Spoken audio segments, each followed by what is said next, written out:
Luke chapter 6.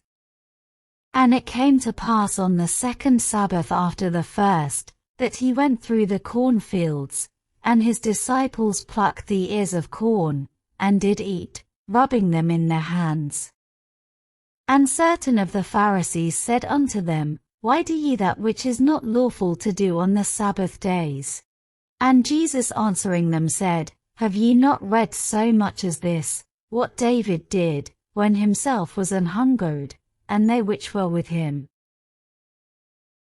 How he went into the house of God, and did take and eat the showbread, and gave also to them that were with him, which it is not lawful to eat but for the priests alone. And he said unto them, that the Son of Man is Lord also of the Sabbath. And it came to pass also on another Sabbath, that he entered into the synagogue and taught, and there was a man whose right hand was withered. And the scribes and Pharisees watched him, whether he would heal on the Sabbath day, that they might find an accusation against him. But he knew their thoughts, and said to the man which had the withered hand, Rise up, and stand forth in the midst. And he arose and stood forth. Then said Jesus unto them, I will ask you one thing, is it lawful on the Sabbath days to do good, or to do evil? To save life, or to destroy it? And looking round about upon them all, he said unto the man, Stretch forth thy hand. And he did so, and his hand was restored whole as the other. And they were filled with madness, and communed one with another what they might do to Jesus. And it came to pass in those days, that he went out into a mountain to pray, and continued all night in prayer to God.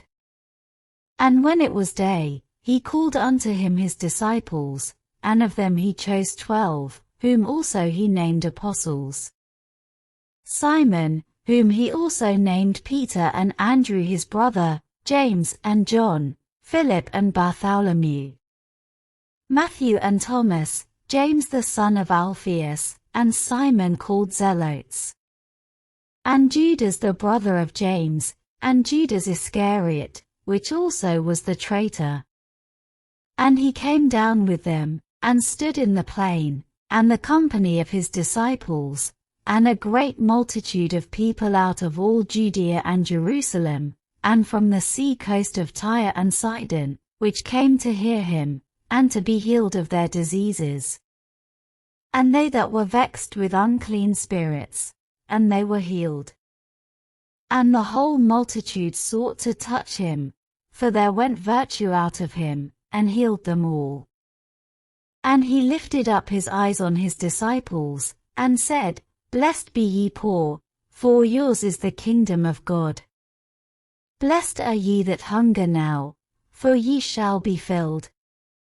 Blessed are ye that weep now, for ye shall laugh.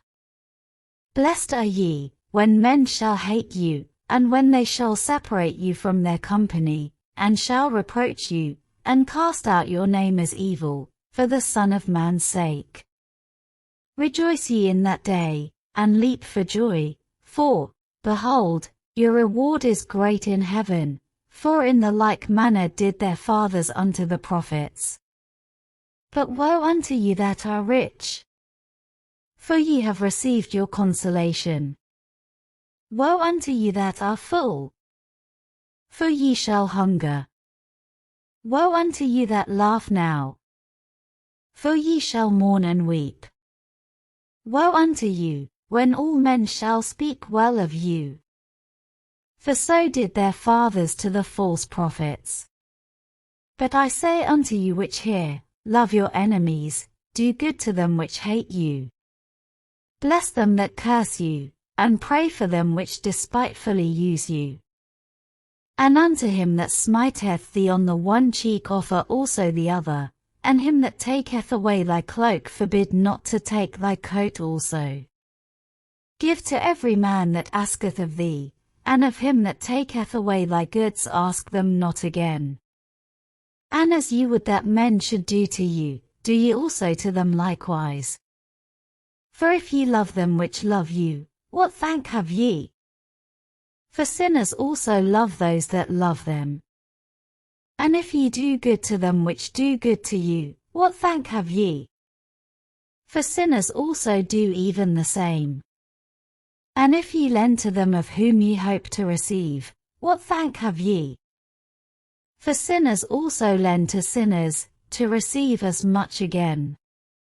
But love ye your enemies, and do good, and lend, hoping for nothing again, and your reward shall be great, and ye shall be the children of the Highest, for he is kind unto the unthankful and to the evil.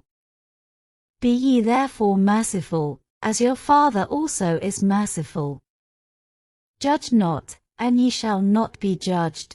Condemn not, and ye shall not be condemned. Forgive, and ye shall be forgiven. Give, and it shall be given unto you, good measure, pressed down, and shaken together, and running over, shall men give into your bosom. For with the same measure that ye mete withal it shall be measured to you again. And he spake a parable unto them, Can the blind lead the blind? Shall they not both fall into the ditch? The disciple is not above his master, but every one that is perfect shall be as his master. And why beholdest thou the mote that is in thy brother's eye, but perceivest not the beam that is in thine own eye? Either how canst thou say to thy brother, Brother, let me pull out the mote that is in thine eye, when thou thyself beholdest not the beam that is in thine own eye? Thou hypocrite, cast out first the beam out of thine own eye, and then shalt thou see clearly to pull out the mote that is in thy brother's eye. For a good tree bringeth not forth corrupt fruit, neither doth a corrupt tree bring forth good fruit. For every tree is known by his own fruit. For of thorns men do not gather figs, nor of a bramble bush gather they grapes. A good man out of the good treasure of his heart bringeth forth that which is good, and an evil man out of the evil treasure of his heart bringeth forth that which is evil, for of the abundance of the heart his mouth speaketh. And why call ye me, Lord, Lord, and do not the things which I say? Whosoever cometh to me, and heareth my sayings, and doeth them, I will show you to whom he is like. He is like a man which built an house, and digged deep, and laid the foundation on a rock, and when the flood arose, the stream beat vehemently upon that house, and could not shake it, for it was founded upon a rock. But he that heareth, and doeth not, is like a man that without a foundation built an house upon the earth, against which the stream did beat vehemently, and immediately it fell, and the ruin of that house was great. Luke chapter 6.